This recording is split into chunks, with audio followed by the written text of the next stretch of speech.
Hay un caso en la justicia de Córdoba que es una vergüenza. Voy a volver en el lío lo que pienso sobre esto. Es cómo terminaron arreglando para que el ex jefe de la comuna del Brete y ex legislador radical Eugenio Díaz, que admitió tocamientos, abusos, propuestas indecentes a mujeres carenciadas que buscaban un plano, un trabajo en la municipalidad, terminó 22 años después de la denuncia, y esto es bochornoso, condenado a la pena de 3 años de prisión en suspenso. Estoy en contacto con una de las señoras, con una de las víctimas de Eugenio Díaz. Hola señora Petete Martínez, saluda, buen día. Buen día, Petete, ¿cómo están? Bien, muy bien. Bueno, cuénteme un poco el calvario que usted tuvo que vivir, la situación complicada que tuvo que vivir con Eugenio Díaz. Bueno, cuento ahí un poquito. En ese momento, hace ya 20 años atrás, 22, había mucha necesidad en el pueblo, mucha crisis económica, no había fuentes de trabajo. Entonces, lo único que existía eran los planes sociales. Nosotros estábamos en el plan jefas y jefes de hogar. Entonces, bueno, él se aprovechaba de eso y nos pedía que tuviéramos algo con él a cambio. Era de tocarnos. Bueno, después que nosotros hicimos coraje, llegó ese punto que tomamos coraje, hicimos la denuncia y como él tiene mucho poder en la causa, la gente lo sabe, no avanzaba. Bueno, y era mucha la presión que teníamos, que no tuvimos que ir la mayoría de ahí del pueblo. Bueno, Nos fuimos era un por poco miedo el más que todo. cacique o el dueño del pueblo, este hombre y sus hijos, ¿no? Sí, sí, porque aparte mucha gente no sé si es que le tiene miedo o por un voto no se les dan un bolsón y ya está, o la necesidad que ellos tienen, no, hacen como que es bueno, o sea, le dan un paquete de fideo y está todo bien. Señora, Eso es. eh, eh, a usted concretamente, ¿qué le propuso textualmente, cómo le dijo, si es que recuerda? Sí, yo la verdad que en ese caso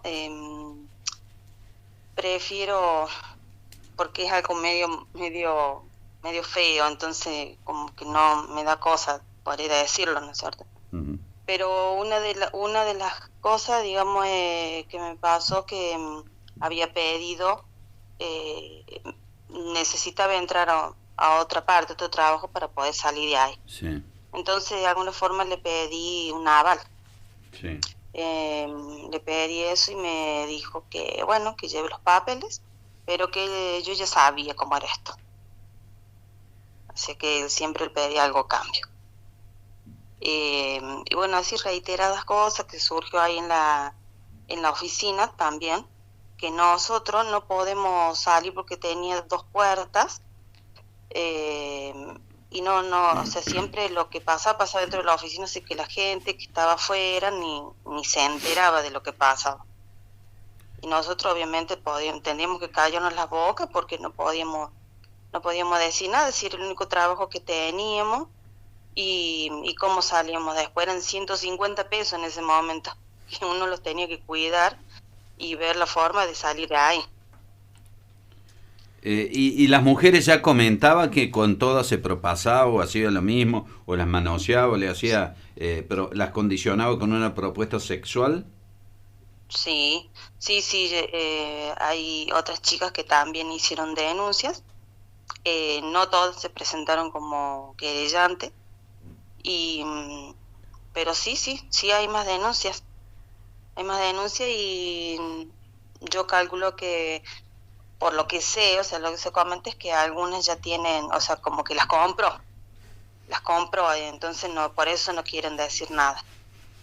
Estoy pensando, señora, que muchas otras mujeres, por miedo, Ujú. por necesidad, porque no tenían darle qué comer a sus hijos, guardaron silencio, callaron frente a esto o accedieron a los siniestros pedidos de este hombre, ¿no? Sí, sí, sí. No sé de alguna que haya accedido en ese sentido, pero eh, sé que en las denuncias está, yo no sé de todas, qué es lo que digamos, les ha hecho, qué bien les ha hecho, porque no, o sea, yo sé de mí y otras chicas, de otras dos chicas, pero no, hay otras que no contaron qué era que les pasaba, pero sí está la denuncia. Tengo entendido que después de la denuncia, es una vergüenza, 22 años pasaron, Sí, 22 años pasaron, que después de la sí, denuncia inclusive, ustedes ujú, vivieron situaciones muy complicadas, amenazas, persecuciones, advertencias. sí, sí, sí. Um, por ejemplo, Mm. del día de la audiencia, que tampoco sabe, no sé, nunca fuimos notificadas tampoco de la audiencia. O sea, a mí me dijeron, el abogado me dijo que tenía que ir a un horario, pero en teoría era para ver cómo iba a ser todo. Y resulta que llegamos y nos dimos con que era una audiencia. O sea, estaba él ahí con su abogado y, y bueno, y estaba la fiscal, la doctora Pochettino.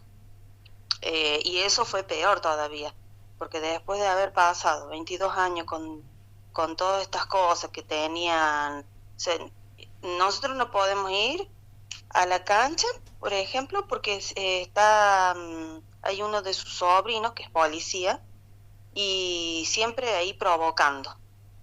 Eh, y la otra vez también nos siguió a nosotros una noche, nos siguió en el móvil de la policía y nos dimos cuenta que era él porque eh, después nos quedamos a ver y llegaba él a su casa, al lugar donde él vive, o sea que sabemos Señora, es decir quién que era. todavía aún hoy los días en el brete manejan todo. El hijo está a cargo de Sí, la sí. comuna, ¿no?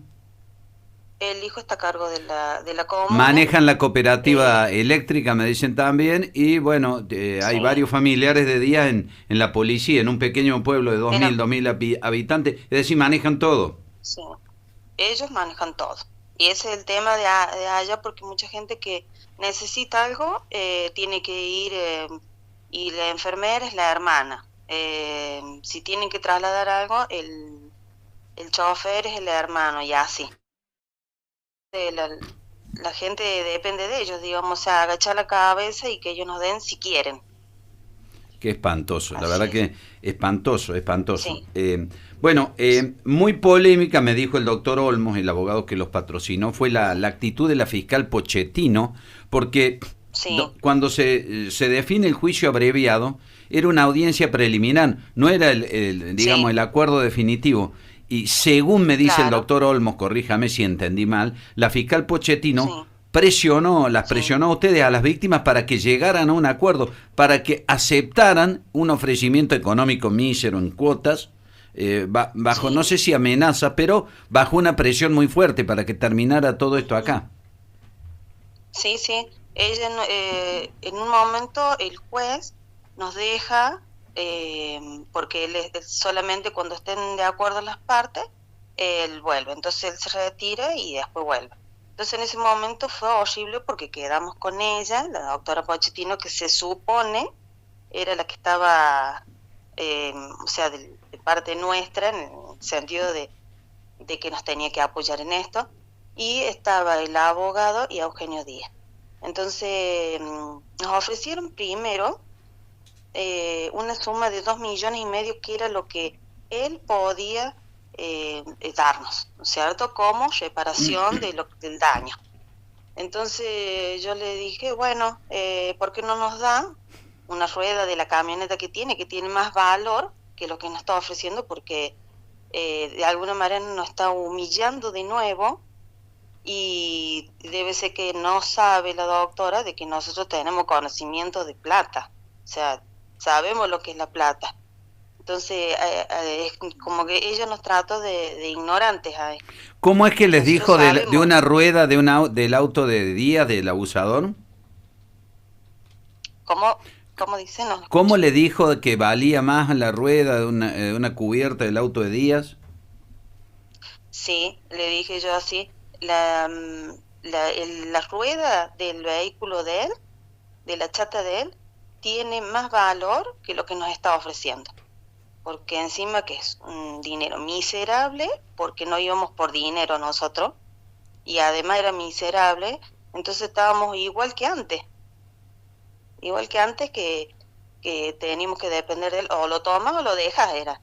Entonces ella decía, por ejemplo, decía, bueno, ¿no se puede estirar un poquito más? Le decía él. Y hablaba entre 10 y el abogado y decían, bueno, dice, 300. Y primero nos querían dar ese dinero en 6 cuotas. Y después dijimos, no, entonces que sea más y que sea en efectivo. Y no, dice que él llegaba solamente a 3,5 millones porque eran varias, que él no tenía ese dinero porque él ganaba 1,800,000 y que estaba trabajando con el hijo en lo que era zona rural. O sea, Bueno, parece que usted me una pala. describe prácticamente la actuación de la fiscal, me sorprende porque es una mujer, como una suerte de intermediaria de día. Después cuando uno ve los lazos, los vínculos Sí, familiares y de contacto de los funcionarios provinciales con Díaz, todos han tenido que ver, quieran o no, con Díaz, ¿no? sí, sí, sí. Sí, sí, todo pasó por él porque sé que es el poderoso, digamos, de allá, o sea, se hace llamar el rey. Se hace llamar el rey. Por lo que tengo entendido, no pesa ninguna inhabilitación para ejercer cargos públicos. No sé si usted chequeó eso, señora, si el abogado se lo explicó. Ayer no me percaté de preguntarle, pero veo que, bueno. Sí, pero no lo dejaron sin eso, digamos, para que él no pueda volver a postularse, nada, eso no. No, le dieron los 3 años con condicional. eh, y salió más custodiado que nosotros. O sea, nosotros no podíamos hacer nada, nos dieron sí la palabra en un momento para hablar, pero no era lo que, digamos, necesitaban ahora. Digamos, ella nos tendría que haber llamado antes y preguntarnos si estábamos bien, no como ese día que nos preguntábamos si estábamos bien o si teníamos algún CBU para ya depositar el dinero. Eh, no, la verdad que fue vergonzoso de su parte. Yo no creí que esta mujer fuera así.